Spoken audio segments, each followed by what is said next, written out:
Kiki Shire from TikTok's theory that Edgar Degas is Jack the Ripper. This is 100% Kiki Shire's theory and research from her TikTok. I'm just bringing this to YouTube as I'm taking advantage of the huge hole left by those unnamed ghoul boys who have misjudged the amount of pores consuming their content. The infamous Ripper case occurred in London in 1888, and thus most physical evidence has since disappeared or been destroyed. As a result, we'll never be able to 100% confirm what actually happened. At this point in history, we can only speculate. Degas was an aristocratic impressionist artist born in 1834, and he died in 1917, which means he was 54 when the murders occurred. A key factor is that Degas started to lose his vision due to now believed to be Stargardt disease. This diagnosis is based off the hereditary nature of the disease, as well as the age of onset, amongst other factors. This disease affects the orbital frontal cortex, right behind your eye, which, as hypothesized by Professor Fallon of UC Irvine, is where the dead zone is. The dead zone refers to the part of the brain which does not function correctly and has been the common denominator in the scans of brains of serial killers.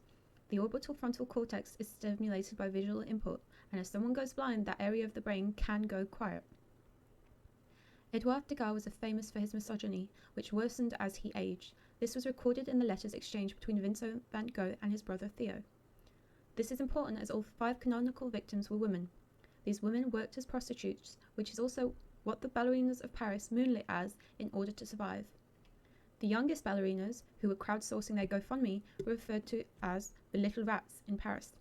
This connection is relevant as a 14-year-old ballerina, Marie van Goethem, was the subject of Degas' only completed and displayed statue. The statue was met with disgust and offence by the public. People were horrified that little dancer, aged 14, was wearing a real costume when unveiled, which means the 14-year-old girl had posed nude for Degas. This was the same period of time when the ankle-revealing dancers' tutus was a source of scandal. Camille Laurent wrote about the girl in her book of the same title. She studied Marie, who vanished after posing for Degas. Apparently, she was caught trying to flee the country with her older sister. Quotation marks. The statue was also made of wax, which was an irregular choice for the time, as this material was primarily used for the preservation of organs. X-rays of the statue have found that the statue's internals were composed of wood, paintbrushes, and organic material. It must be noticed that of the 5 canonical, at least most of the victims had part of an organ missing. Though it is speculated that the knowledge of organ placement is similar to that of a surgeon, the grotesque cuts were performed by someone with an unsteady hand. Dismissing this theory, Degas had attended human dissections and art school. He compared the female body to that of a horse and was fascinated by the movements of both. It is estimated that the murderer was dissecting Mary Kelly for up to 2 hours until rigor mortis set in, which is fitting if the murderer was only interested in learning about the muscle movement and anatomy. People have noted that because Mary was mutilated especially viciously and then the murder stopped, maybe the killer had gotten whatever he was reaching for and stopped.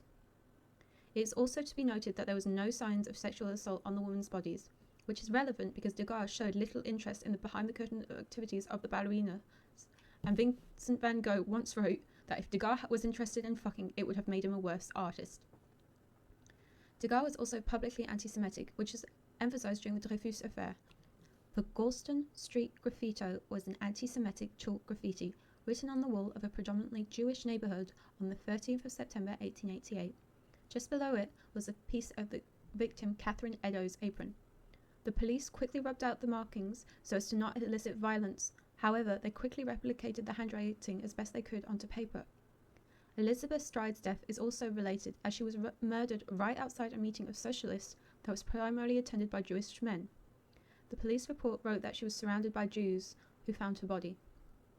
This is relevant in that the murderer could be attempting to frame Jewish men or punishing Elizabeth for sleeping with Jewish men. Potential witness to one of the murders, a Mr. Schwartz, said that the alleged man called out Lipsky to an associate. However, police hypothesized that the subject may have yelled out a racial slur and that the recently emigrated Mr. Schwartz may not have understood. The use of chalk is relevant as Degas was a pastel chalk artist. The sentence in the manifesto was written peculiarly with a double negative and a U in the word Jew. The French word is juif. The writing of O.T. in his journals and the manifesto are oddly similar. On the 6th of October, Dr. Phillips, the coroner, examined the knife found next to Elizabeth and noted that it to be a chandler's knife used by candle makers. Degas used wax in his sculptures. And finally, Degas lived in Paris and would frequently take trips to London on the train. His fair enemy, the artist Whistler, chastised him once in a letter for no longer popping over for lunch. Degas was not in his Parisian home during the murders. Degas had sent letters from the end of August through most of September from a respite at the Courtorette, a retreat in the Pyrenees, to his most famous gossipy friends, mostly discussing the weather and some pre-scheduled activities, such as plays. Theodore Reff translated some of these letters and notes that Degas had written an unusually large quantity of letters. For years prior, he had on average written about 2 a month, mostly demanding money or telling people they'll get their painting when he says so. In these letters, however, he was talking about how unwell he was and having to stay in a hotel in his bedroom. A suspicious person may find this kind of letter a bit too perfect of an alibi. He also kept incredibly detailed diaries prior to 1888, but none afterwards, which is peculiar because he died in 1917. It has been noted that his brother did burn some of his more erotic art, and his family may have sanitized his estate before they sold everything else in order to protect his name and their own reputation. It is also to be noticed that the author Patricia Cornwell believes that Degas' friend and protege Walter Sickert was the murderer.